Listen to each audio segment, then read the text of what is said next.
Welcome to the Money Down, the Believe Network, presented by FanDuel. Back again with another episode. And Super Bowl 60 is set. And we got one man over here who's pretty sick. He was close. He was close to his prediction early in the year. He was close. Just fell a little bit short, but we'll get into that. We'll talk about. We can move on. We'll talk about the first game first game of the day from the other day. We had Pats versus Broncos. Went about as expected for me, man. I thought it was going to be ugly, and which it was very ugly. I mean, neither quarterback played great. Then you had crazy weather in the second half to where it was pretty much no offense. Just a very defensive football game. Patriots made enough plays to win it. The Broncos didn't. I mean, that's just really what it came down to is you had to score in the first half and try and get a field goal in the second half, and then that was pretty much going to be the game. It's a battle of the field position, and really Patriots punter, he almost tricked it off a little bit and allowed the Broncos to get back into it with a couple shanks. So, I mean, it's ugly win, but in the playoffs, it don't matter really how you get them. It's just find a way to get it done, man. Like I said, it's pretty crazy for this team to be sitting here in the Super Bowl. I never in a million years would have thought this team would be in the Super Bowl this year, man. I thought they'd be better. I didn't even think they would make the playoffs, to be honest. I know the schedule, this and that, but I mean, it's the NFL, man. Either way, you gotta show up every week and win them football games, no matter how they come about. So, I think it's been an impressive season so far. Obviously, this game coming up is going to be their biggest challenge of all year long, as it should be. The Seahawks they're rolling, man. They on both sides of the ball. Sam, which we'll get into, he playing good ball. Defense to be playing good ball all year. So, man, the boy's going to have to come ready to play. I mean, get 2 weeks to prepare. So, got to draw up a good game plan, and most definitely got to take the pressure off the QB, man, because they got some guys that can get after that offensive line. So it's going to be a great challenge. I don't know what's y'all's takeaway from the Pats versus Broncos game for this weekend. I just think, and you talked about it, and not to look too, far ahead to the Super Bowl, but I've heard you and LG talk about, how Josh has the ability to draw up these game plans to kind of, and I won't even say game manage, but get his quarterbacks in situations where, they can run the ball effectively and they don't have, they can throw the ball with little, dinks and dunks, and it doesn't always have to be the shot. And I just think a lot of this is going to fall down on, how Josh is going to be able to put this game plan together. Because all year we've been hearing, and all season, and rightfully so, right? The Seahawks defense has gone out there and they've played great ball. But I think, even the last couple of times that they played the Rams has been able to expose. I think really the Rams offense last week in the NFC Championship had their way. They threw the ball well. They ran the ball well. So I think that, Sean McVay has put out there some things that Josh can kind of like piggyback off of and take into the game plan with them, because you guys have a good offensive and a good receiving core, right? Diggs is going to require attention.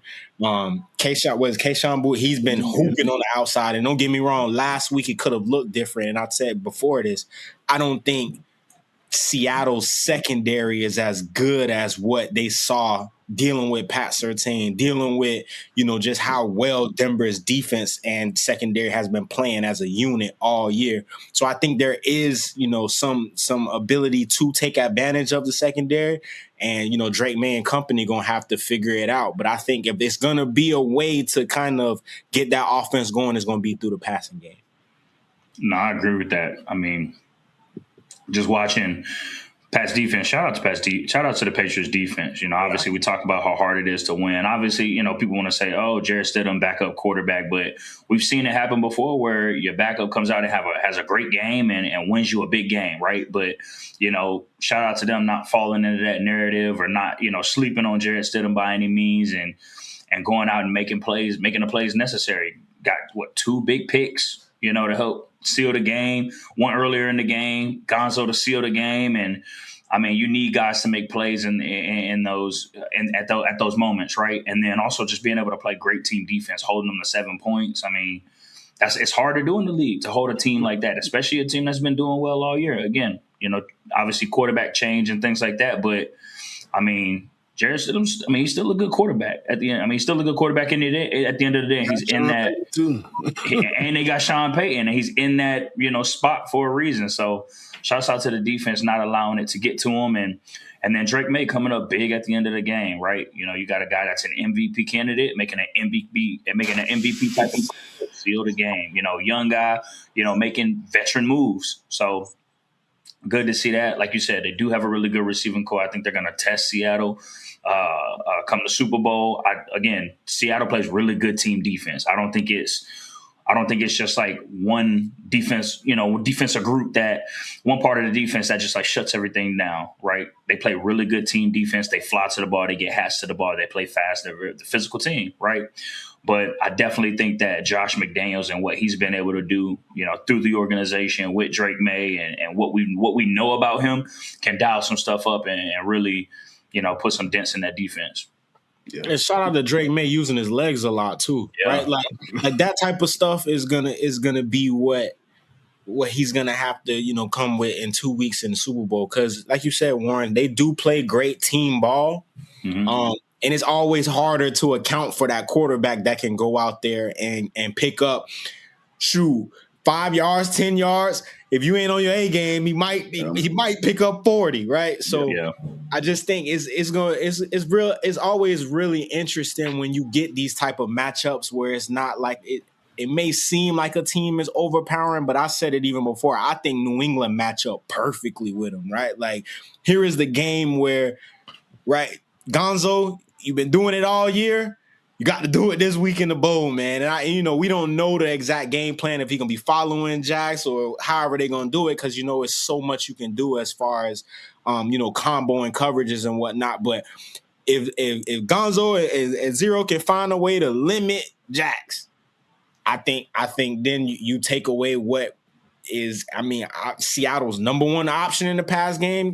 Don't get me wrong, Ken Walker been running the ball. He's another person. He's been running angry. But I just think you limit the passing game where then you can, Vrabel and company gonna be able to figure out how to, get some key stops on them run down. So I just think it's a really intriguing matchup and a rematch, bro. Which James, you was there. It was an epic and historical, what I'm saying? It was lit though. Historical finish. I just hope we get a game like that again. This I think it definitely is going to be a 4-quarter final possession type of game, man. Like I said, both quarterbacks getting their first opportunity to, play in the Super Bowl. So I'm sure it's going to be some jitters for both of them early on in the game till they settle in. They both going up against top tier defenses in the league. So it's going to be interesting to see how it all shakes out. I got to ask y'all, what's y'all thoughts? I saw, the defensive end for the Broncos after the game, Nick Bonito, who went to St. Thomas, he was saying, it kind of sucks for them because they felt like the better team lost. What's y'all thoughts on that? I mean, obviously they missing their guy, this and that quarterback, but what's y'all thoughts on him saying that? You want me to keep it G? I don't know why. And don't get me wrong, you can feel like that because I think we've all played in games where we lost and it's like, dang, we were the better team. But everybody know that's what comes with playing football. There's always those 1 or 2 plays that you don't make and they make, and that be the outcome of the game. But my thing about this whole thing with Denver and them not having their quarterback, when Bo Nix was healthy, they wasn't scoring 30 points. They were beating people 21 2017, 14-10. Like, it was one possession games. So this is the elements were the elements. It was snowing. You got to go out there and make a play, better team or not. You ain't make the plays. They did. So I understand where he coming from, but at this point, it's the league. Like you said, bro, even with y'all schedule, right? You still got to go out there and do it. So, better team or not, y'all ain't make the plays, and I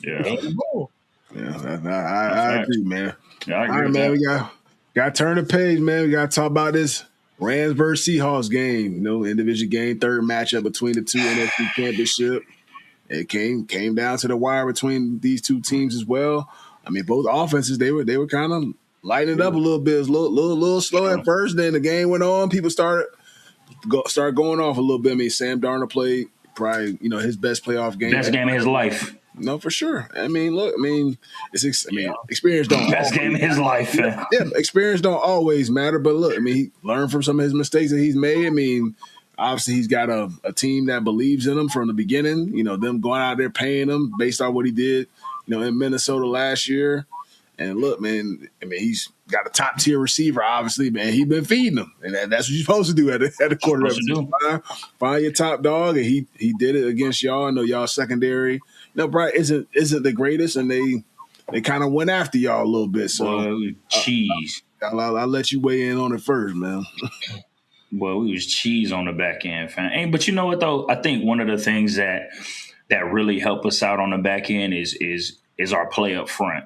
And I think we did a decent job, but I don't think we did as good as we could have. We didn't get a ton of pressure. We did get a couple of sacks up front, but I felt like we could have did a lot better with one-on-ones because they didn't do a lot of max pro or nothing like that. Obviously we hit home when we started rushing 5 and whatnot, but one of the things that we've been really good at these last few years is rushing with 4 and being able to win our one-on-ones. And Seattle did a really good job I think they had a couple of subs in because 2 starters were hurt, but being able to block us, take care of us up front. And I think that's something that, gave Sam Darnold some time, gave him some confidence, got through his reads, was able to get the ball to JSN and make those plays. Like I said, he played the best game of his life, right? But it all starts up front.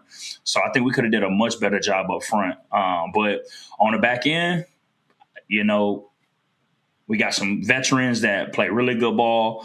Emmanuel Forbes came on this season. Obviously, we weren't as good the last 5-6 games of the season, and it showed, and people took advantage of it.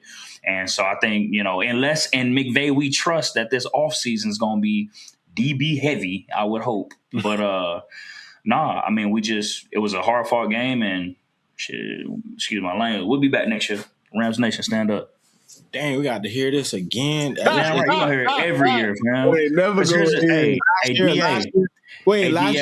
Last year, y'all lost an NFC championship, or no? It was divisional round, right? Divisional. Last year when y'all lost in the divisional, which it was a winnable game. Yeah, we had to hear y'all will be back this year. Every game we've played has been a winnable game, except for Atlanta this year. But I feel you, bro. I think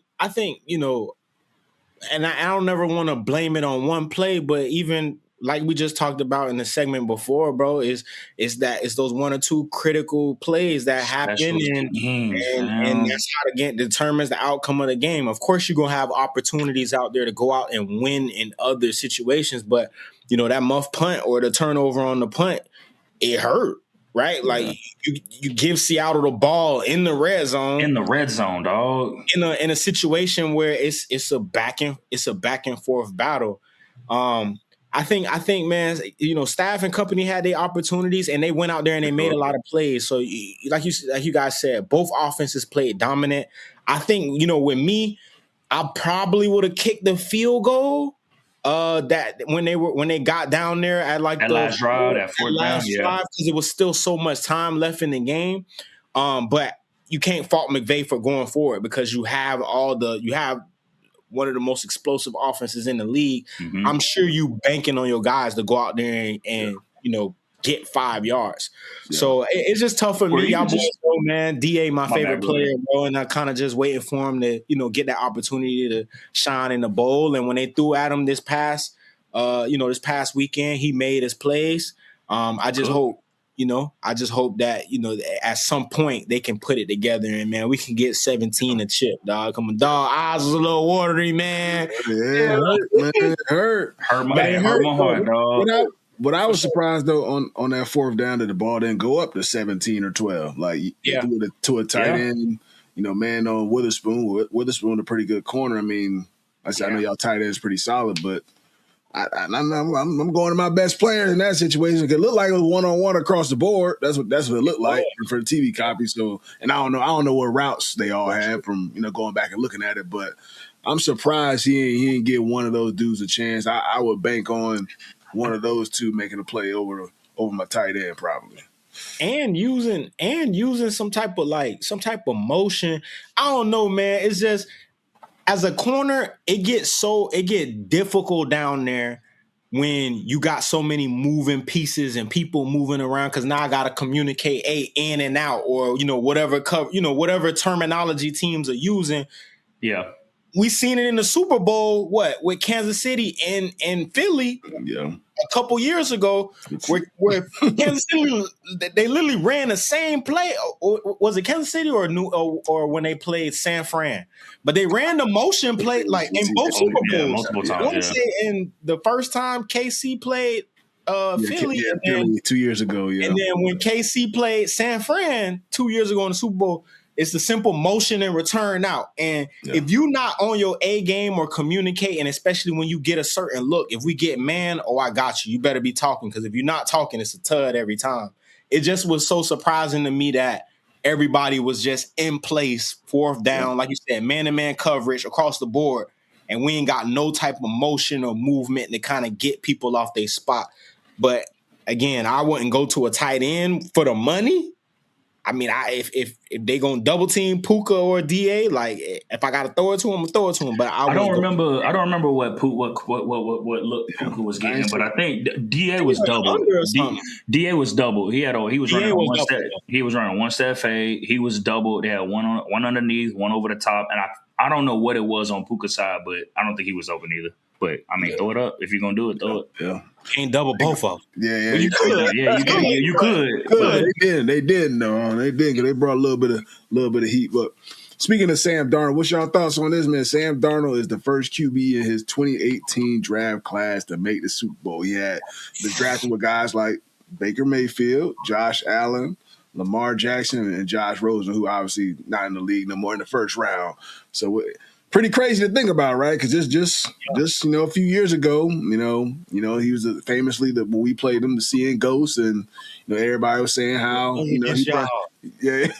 he probably be out of the league and this and that after a few years, change of scenery. He goes to, I think he went to San Fran first, then he went to Minnesota, and then now he's in Seattle. So got to learn a few different offenses. Got to sit back a little bit for a year in San Fran. Took the job in Minnesota, played well, and got this opportunity this year. Now he's in a Super Bowl. I think it just goes to show, man.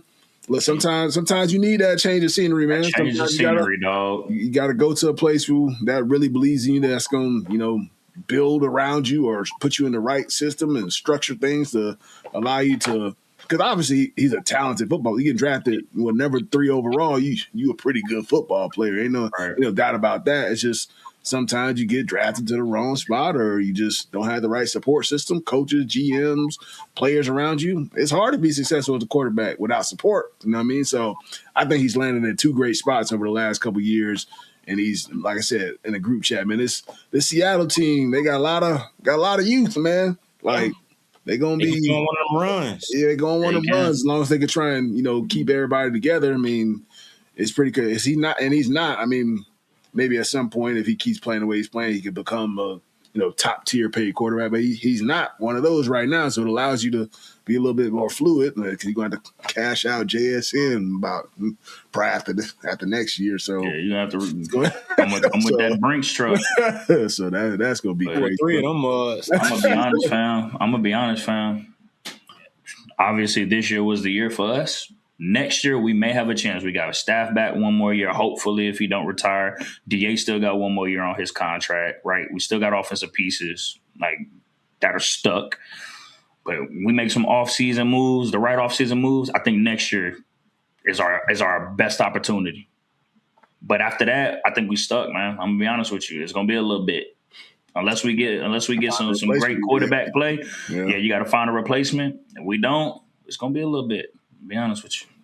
Yeah, I ain't gonna lie. That I seen a stat too. How you talked about Sam Darnold being the first quarterback out of that draft class goes to Super Bowl. I seen something that said I think Sam Darnold was the first quarterback drafted from USC to start in the Super Bowl, and we know how many legendary quarterbacks from Minor, Carson Palmer. I mean, the list can go on and on of Heisman winner and legendary quarterbacks to come out of that college football program. But I just think, man, it just go to show you, bro, you just got to stick with your cards, and it also shows the the story of like what the NFL is, man. A team can draft you. You can go to a shitty organization. And I mean, to be honest with you, that organization that drafted him is still in a dumpster fire. It just seems like they can't get it right. And it just go to show you, man, that all it takes is for you to get into the right, organization and situation and be around the right guys, and you can go out there and make plays. I want to say, I will say, I'm sure Minnesota is sick because they were knocking at the door last year. And don't get me wrong, everybody knows you can get into the playoffs and have a type of game that he had, right? I mean, especially when he was hooping the whole season. Yeah, we talked about it. It was bound to happen, right? It just seemed like it's always going to happen.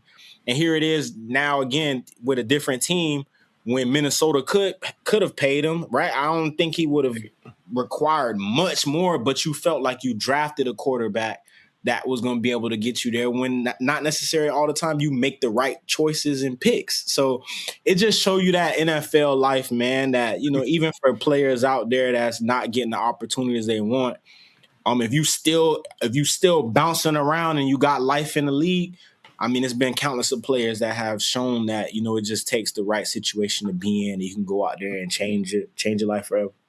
No, for sure, man. For sure. And I should have brought it up. I should have had you look up this. We got to go to that social standout. I should have had you pull it up with the one guy to go with the receivers. I know who Warren gonna say probably. We had Jamar Chase, Justin Jefferson, Puka Nacua, and JSN. One guy to go. Who y'all letting go in that situation? Y'all probably gonna say I'm crazy, but right now I'm probably gonna go JSN, dog. And I'm JSN. And it's hard. It's tough, right? All them boys is top dogs. Like it ain't even funny. But I don't know, man. For some reason to me, and I'm really gonna see, right? Like I don't think there's no and I could be wrong, between Arizona, San Fran, and the Rams, right? I don't think there's no premier corner in that division where it's like, damn, I got this corner that I'm going against. Versus in other divisions, it's like you think about New England, they got a top corner in the league. You think about Denver, they probably the best corner in the league. You think about Houston, so now I think we're gonna really see in this Super Bowl matchup. And I'm not saying JSN is not gonna dominate or not gonna make plays, but I think we're gonna get one of those have your popcorn ready matchups, and we'll see. Those other three guys have done it, right? This year has been JSN 100%. I think he's shown that for this season, he's the best receiver in the league. But I just think those other three guys got a little bit more years under their belt of putting people in a blender, facing them double teams, beating double teams, like all that type of stuff like that comes into account of stopping a true number one. I think all those other guys have, just a little bit more time under their belt. Ooh, for me, I'm he be hooping though, bro. It's like I'm gonna go Puka, man. Like obviously, all these are good football players. Ain't no slight to none of the guys. I'm gonna just go Puka just because I just think those other three guys, them routes, man. Like JSN, that boy, think he a good route runner. Like excellent. He probably a better route runner than Jamar, to be honest. But he be out there routing stuff, man. He be like when you really watch it, he can run, but he's not super fast. He might be the slowest one out of this group potentially. I don't know how fast Puka ran the 40, but you know what I mean. But he really be out there routing stuff, man. You know what I'm saying? And I seen him do it in these playoff games.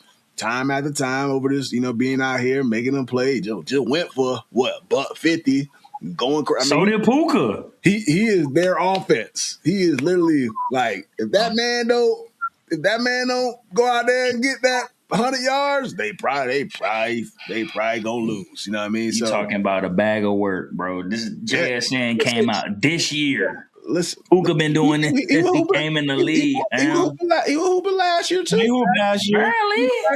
Man, look, bro. The thing about Puka, bro. A lot of his catches. Here we go. You know a lot of his. A lot of JSN is scheme too. I'm just saying he catches the ball like within at the line of scrimmage or behind the line of scrimmage, probably 50% of the time. That's not this. Last night, yesterday. Seattle. Not even close. I didn't say last night. I'm just saying in general, like throughout the year. If you watch them, because you can do so many things with him. I'm not saying player. I'm just saying Seattle OC. Cause that crap he called with him in the backfield and the little route route or whatever. Little route. That was creative. Scheme. But that's what Puka get open on. Yeah, for sure. You know what I'm saying? So but Puka get open on one-on-ones too. That boy be on the outside and he routes you up just like he did Reek Woolen yesterday, just like he did. Playing, bro. If we talking about this year, dog, Jettas might gotta go, fam. Jettas gotta go. If we talking about this year, it's not on him. It's not on him. It's not on him. Quarterback play is not there. But it's not on him. You put him on either one of them people teams. He cooking. That's fast. Him and Jamar. I mean, Jamar still went crazy, but I mean, he's regardless of the fact with Joe Flacco and all. But I said all of them are good football players. Like I said, I know people. If you watch this, I probably sound like a Puka Nacua hater. I said I take Puka Nacua. I'm not a hater. Y'all just think you and Braylon think he the greatest receiver ever to grace the field. Bro, we never said that, bro. But we get a man his credit. Because the man is a baller, bro. Y'all act like he's not a baller. Nobody said he's not a baller. We never said that. Y'all think hold on. So now we gonna hype up our guy for real because we Rams fans. That's facts.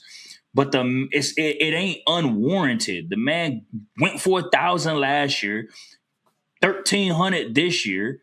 Bro, every play he made, like every game you watched, he had a play where he head topping somebody, making an impossible catch, one-handed catch, falling out of bounds, something. Like, and again, that's not all it takes to be a great receiver in the league.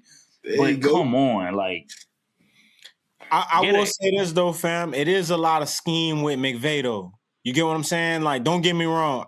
And it even goes to the conversation we had earlier about the fourth down, that the Rams had where it just seemed like it was no creativity put into that play.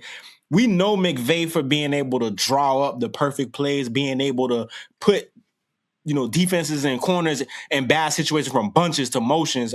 Hell, we had a play where Puka lined up behind the tight end and ran a over route or something like that.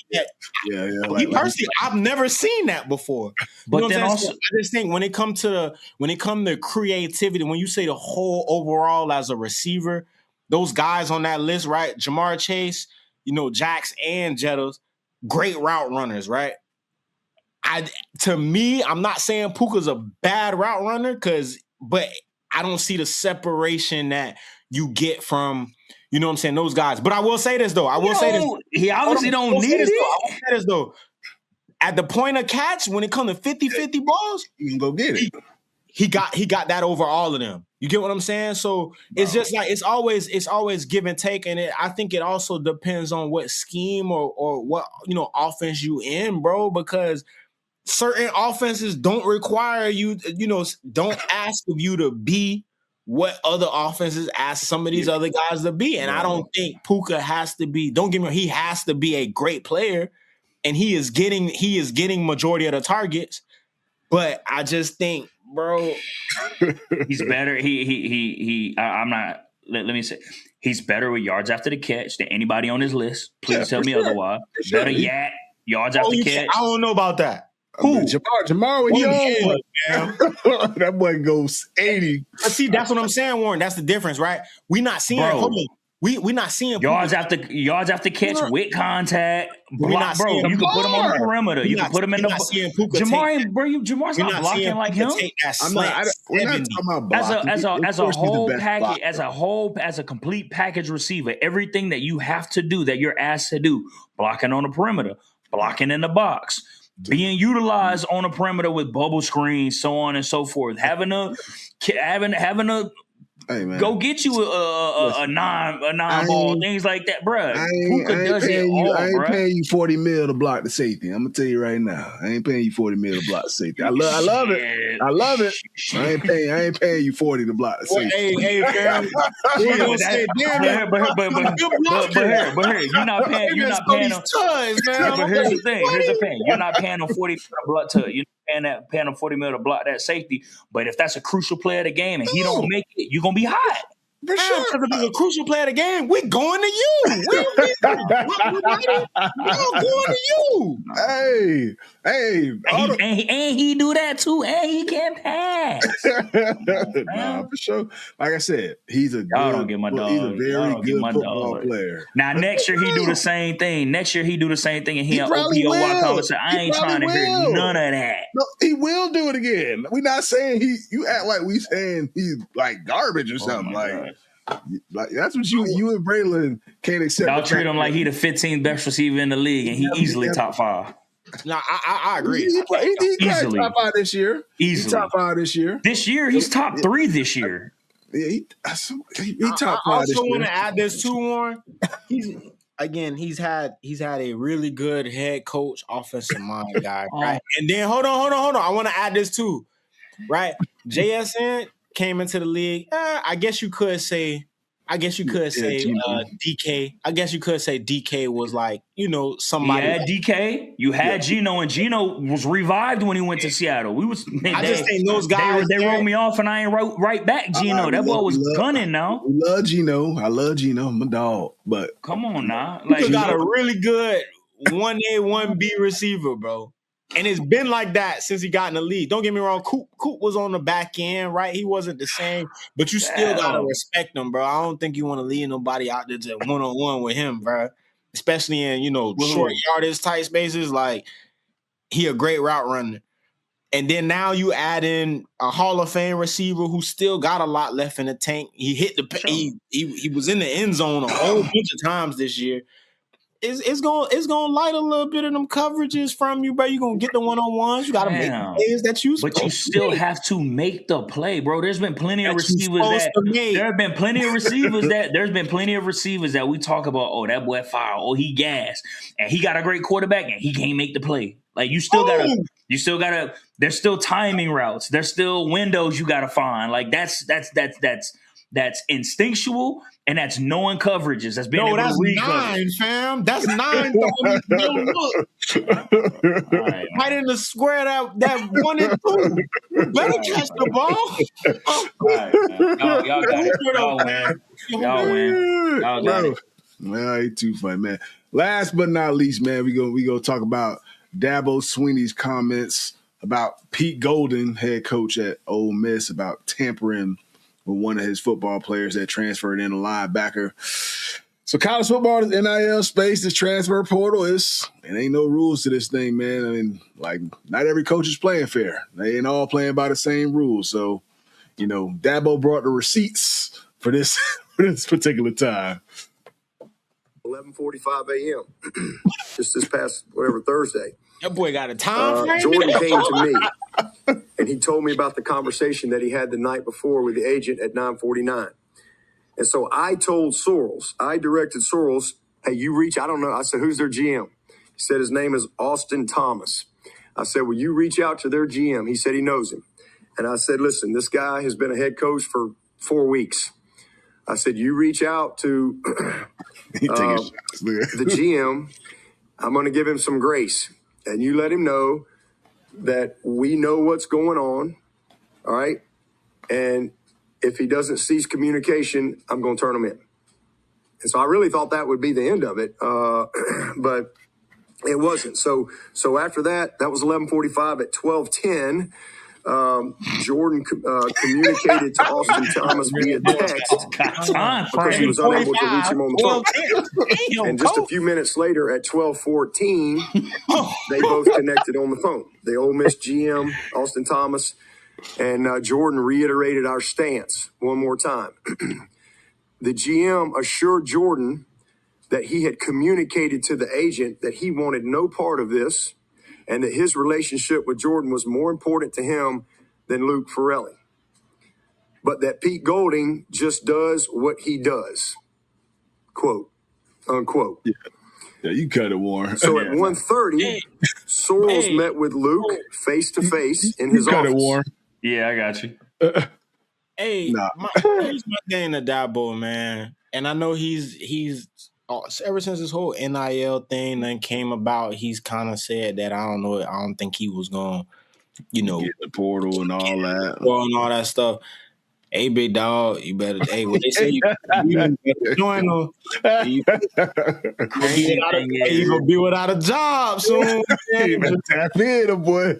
Tap Boy, in. ruthless out here. Hey, Out of crazy school thing with the is, resources. You know what I'm saying? You could jump in the portal and pay these kids what they need. So instead of them going to Oregon or Ole Miss, they'll come to Clemson. Clemson got a winning culture. They won national championships. bro, he was the player was All that telling, fam. Nobody want to hear that, big dog. bro. The crazy thing is, bro, he was already at Clemson. He was already like signed. He was already enrolled in classes. He, what they say, signed a financial agreement and all that stuff. And then shortly after, guess where he at? Well, Ole Miss.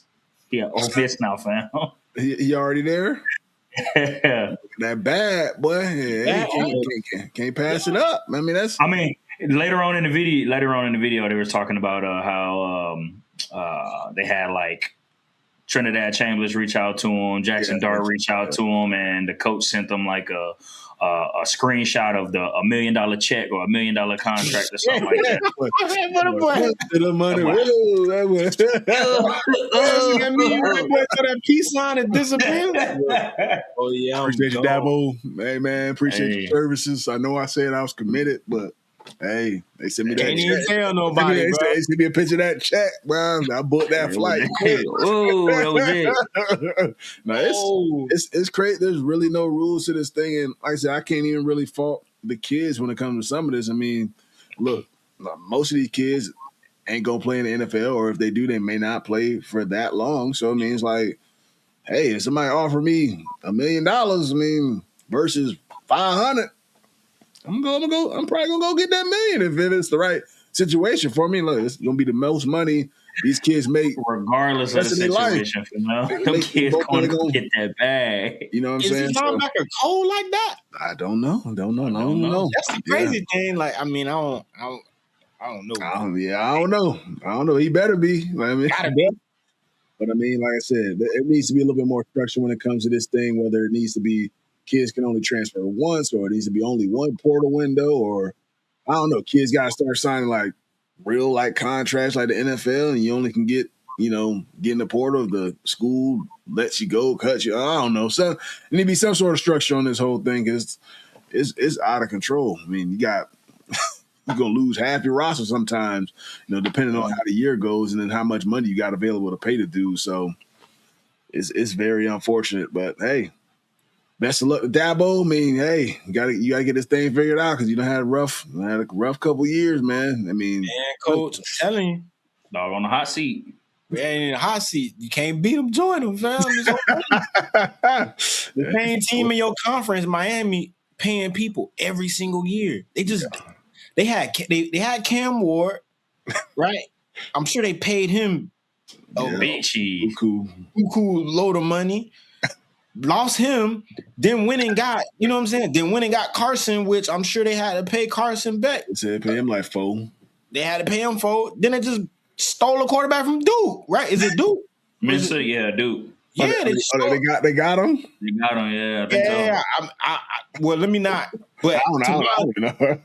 I understand it. Yeah, they paid. Yeah, so fam, these people doing it each in and year out. And listen, Miami ain't going nowhere because they gonna keep writing the check. Yeah, as Clemson, I would hope you would get with the times, dog. Yeah, it's tough. That's why we suck. Hey, go see, man. Hey, Indiana did it. Hey, maybe we can do it. Hey, we never know. But that's a wrap for the Money Down podcast on the Believe Network presented by FanDuel. Appreciate y'all tuning in to another episode. Keep liking, keep subscribing, keep showing love. We appreciate y'all, man. Go Pats, man. Rams Nation, stand up. We're going to be back next year. Trust. Rams down. Pats up. And Les and McVay we trust, baby. And Les and McVay we trust. Let's go. Even with the loss, he don't quit. He don't Nope, quit. never. I ride for my dogs, man. Boy, that podium. McVay was about to shed a tear too. You heard it in his voice. That boy about For to sure. cry. We should have, bro. Hey, we needed to be in that bowl for sure. But shit, every dog has their day. Nah, for sure, man. For sure. It's always next year, man. Shoot. We will be back. Hey, we gonna be watching. I mean, 1, 2, 3, Cabo. All right. Oh, y'all been there for a while. Y'all chilling. Y'all say y'all been saving our drinks. Appreciate you. But this man here.